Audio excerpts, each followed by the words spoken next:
While Africa recorded its first COVID-19 case in Egypt on February 14, 2020, the continent did not experience high infection rates as recorded in other regions of the world. But the economic and social impact of the pandemic remains quite severe, in particular for SMEs. The collapse of international demand, especially Chinese and European, combined with state health measures, have caused local consumption to drop drastically. African and international development institutions associated with public and private banks are doubling efforts and resources to support SMEs impacted by the pandemic. The ICD, the Islamic Corporation for the Development of the Private Sector, is a great example in sub-Saharan Africa, supporting several vital sectors such as cotton in Burkina Faso or groundnuts like here in Senegal. The first step is to allow the company to remain intact, standing. During this phase, what had to be avoided was that the company suffered the effects of the pandemic, shut down operations and afterwards struggled to restart. We are 300 kilometers southeast of Dakar, in Kaffrine, exactly where the Lansar company has known a solid growth in groundnuts since 1997. A strategic sector for Senegal, which supports a large part of the rural population. Today, executives of this SME have high ambitions and are preparing for the emerging global demand recovery. Our goal is to process 100,000 tons per year. Now, we cannot reach our goal yet. And also for refining and an oil mill to install.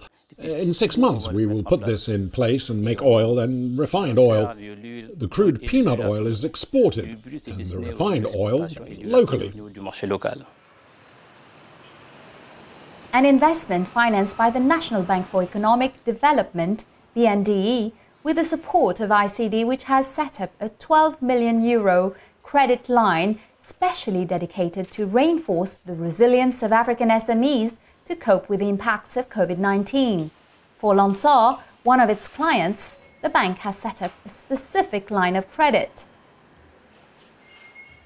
This time we decided to innovate by financing its equipment in the form of leasing, and the total amount is 787 million FCFA. We are in the first phase of its financing because the overall need of Lansar exceeds these 787 million. It is 20 billion because its objective, of course, is to go to grinding but also to refining.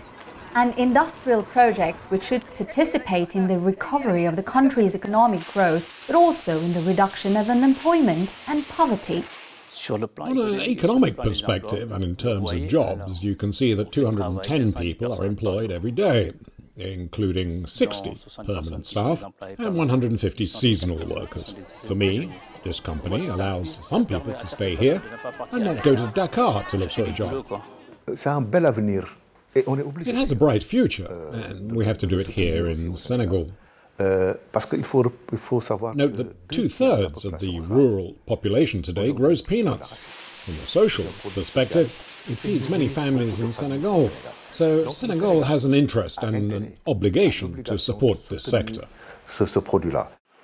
For Senegalese SMEs, La Société Lansar and Celle d'Afrique, both in agribusiness, Bio24 in the medical sector and the transport company Sahel Bamtare are all the beneficiaries of the COVID fund for an amount of 10 million CFA francs.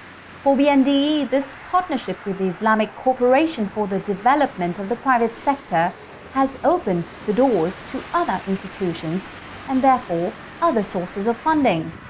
Thanks to the ICD, we have other institutions that have joined. The BOAD came, the AFDB came, Africaines Bank is accompanying us. Today it is a moment of pride for BNDE to have supported more than 70 companies to the tune of 7 billion CFAF and helped to have saved more than 7,000 jobs during this period.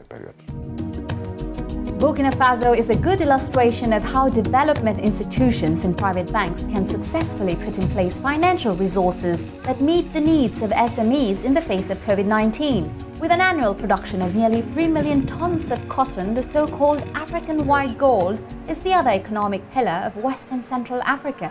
On its own, It supports 15 million small producers and accounts for 40% of export earnings. But this idyllic picture should not hide the difficulties encountered by SMEs in the sector, which have to face the vagaries of the climate and world prices, and for 2 years now, the economic and social impact of the pandemic, like here in Burkina Faso.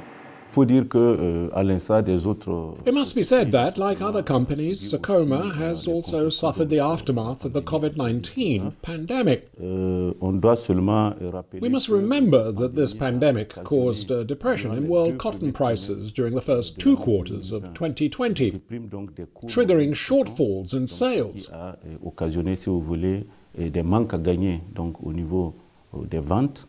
This pandemic has also caused delays in the shipment and sending orders.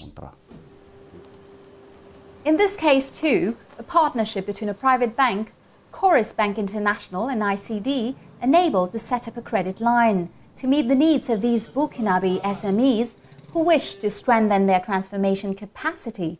Burkina Faso is only transforming 5% of its production today and meet the increase in international demand after COVID. It's the plan of Sakoma. We have the project for the construction of the 4th unit within Sakoma. It was a project that dates back to 2017, before the COVID-19 pandemic, and also before the security crisis in eastern Burkina Faso. This is a new plant which will have a capacity of 45,000 tons of seed cotton per year for 150 days of work. With an annual production of 80,000 tons of cotton and a turnover of 45 billion CFA francs, the company has nearly 900 employees and supports 60,000 farmers. Funds from Chorus Bank, ICD and BOA will help build its new production unit for an investment estimated at 9 billion CFA francs, nearly 14 million euros.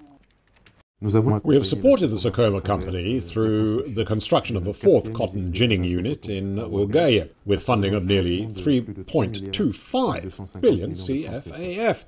We are satisfied with this funding, which will help strengthen our country's cotton production and also provide jobs for people in the area where the factory is located in Ouagaye. And we thank ICD for granting this facility to Chorus Bank in these difficult times when banks need liquidity to support their activities.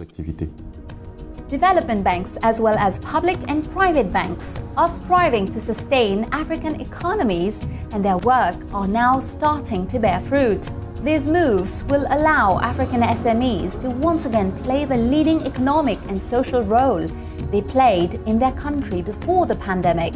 For the IMF, if in 2020 Africa recorded the largest drop in its GDP for 20 years, it should return to an estimated growth at around plus 3.4% in 2021.